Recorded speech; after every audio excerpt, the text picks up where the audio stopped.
Yes, hello, and a very warm welcome to this new concept, to this, call it a podcast, that is between Schlossturm and Lambätes, so between the castle tower and the Saint Lambätes church in the Altstadt. This is also the text of a very popular carnival song, and I thought that the name for this podcast would fit perfectly, as we here discuss, or I give a little bit of insight and details about history, about what happened in Düsseldorf, why things happen in Düsseldorf, and I provide a little bit of insight and context of what has been going on. In the past 2 weeks, there have been 2 bomb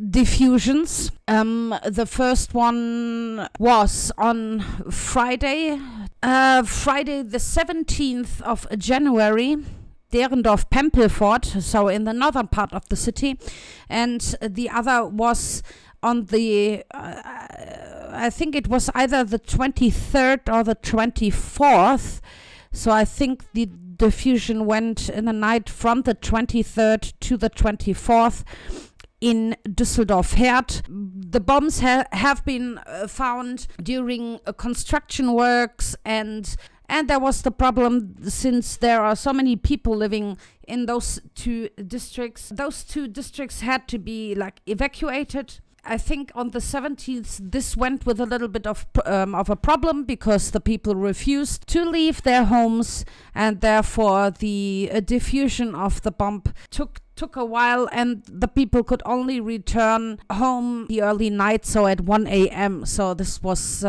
quite problematic. And also there were, in the district of Derendorf, there were 2 elderly homes for the elderly that had to be evacuated. Therefore, this also took not the usual amount of time, but this was a little bit time consuming. However, one might ask, why do they keep on finding? They expect if they do construction work, they could discover another bombs where the detonator is still attached. They suspect that this will happen more and more due to construction works, and to warn the public over an application. However, this application, and I don't know why this is the case, is only in German. And also the roads and train stations had to be blocked, and the initial message that those areas will be blocked also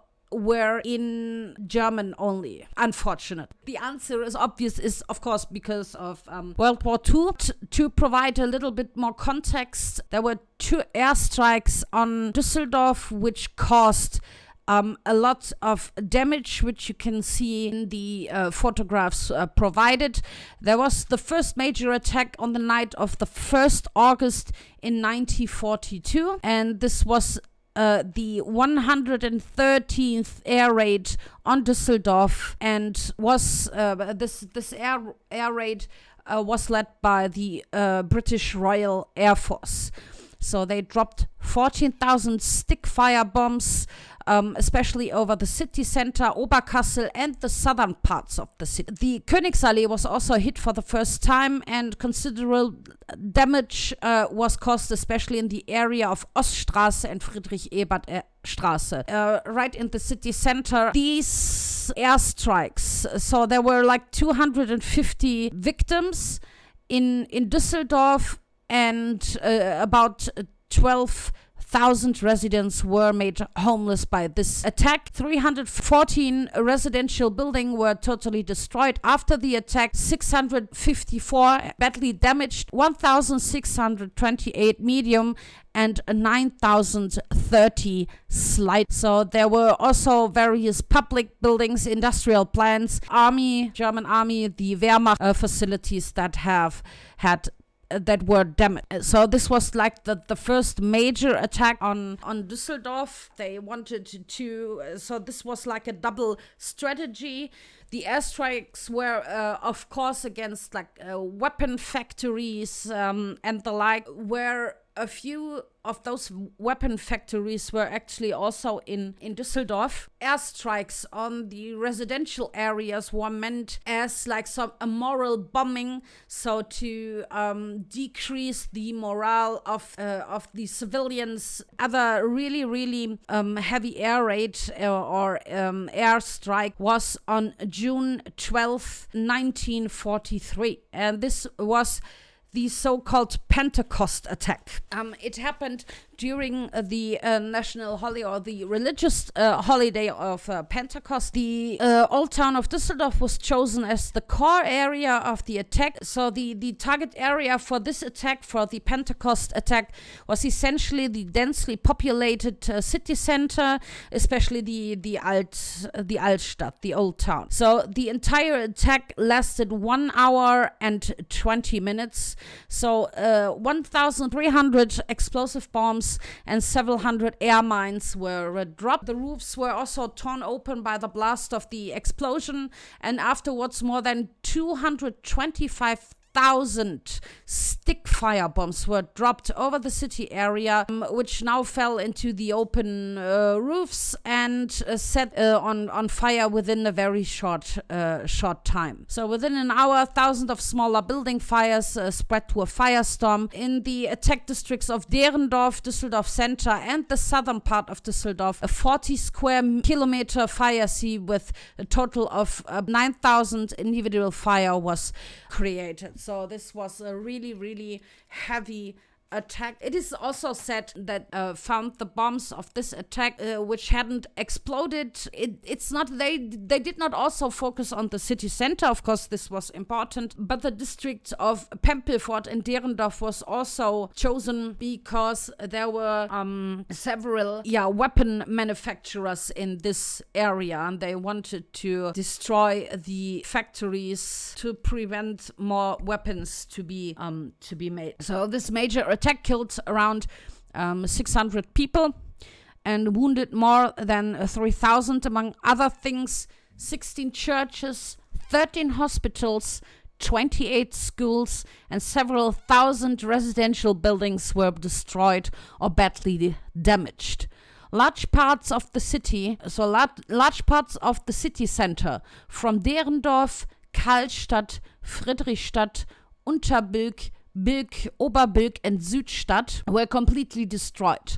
Extensive damage was caused in the entire area, like between the Reserplatz in the north and the hospital in the south. And because Düsseldorf was the desk of the Ruhr area, they concentrated on attacking the Ruhr area and the desk because, if the administration does not work, the manufacturer might find it hard to produce more products, to find more problems to produce products for the war effort. In the factories, there were also people from the concentration camp or people that were forced to work in Düsseldorf or in Germany. They came, from Belgium and Poland, and they were also treated very bad. They were not allowed to seek like an air raid shelter. They received less food, cleaned the city up,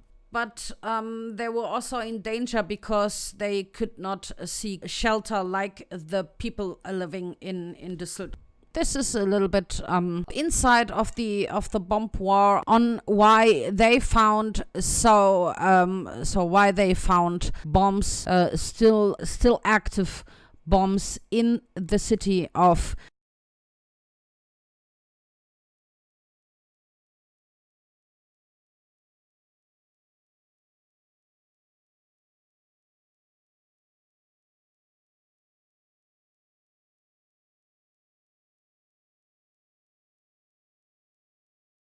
on another note, and this also is a little bit also relies or refers a little bit to the Second World War, or to the First World War, or to German colonialism. The problem is that the boss of the memorial site in Düsseldorf, he created some insight of the street names in Düsseldorf. He recommended to the city council of Düsseldorf a little bit of checking of the names, because these are names do not comply with the liberal democratic constitution that we have in Düsseldorf.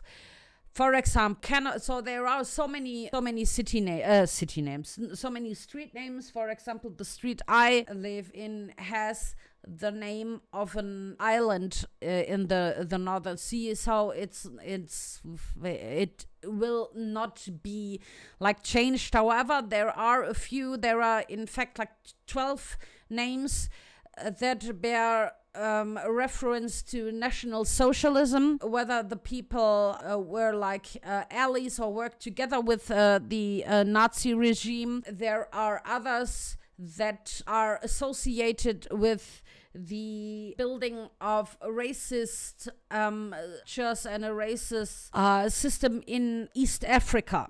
So Germany had a colony in East Africa, and everyone who was protested against this colonization was, for example, was either hanged or shot. And the people who went the German people who were responsible for this sometimes bear the name, so their name is visible on the street sign in Düsseldorf, or they are strictly anti-Semitic, and this is also not that complies with the German constitution, because this is also one goal or how do you call it? So you make you have you vow that something like the Nazi regime, some anti-Semitism spreads with the help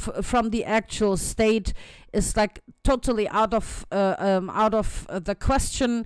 So that the German constitution relies on an anti-fascist idea. And I think if a country is set or is founded on an anti-fascist idea, or anti-Semitism has to be fought as well, has to be fought against. And I feel that the recommendation of the memorial site in Düsseldorf is it just feels right, and I found it good that they that they are working on those things, and that they should reconsider the renaming the streets that bear the names of either National Socialist allies or colonists and anti-Semitic persons. So this is definitely not the kind of street I want to live on. I can absolutely follow the notion that those streets have to be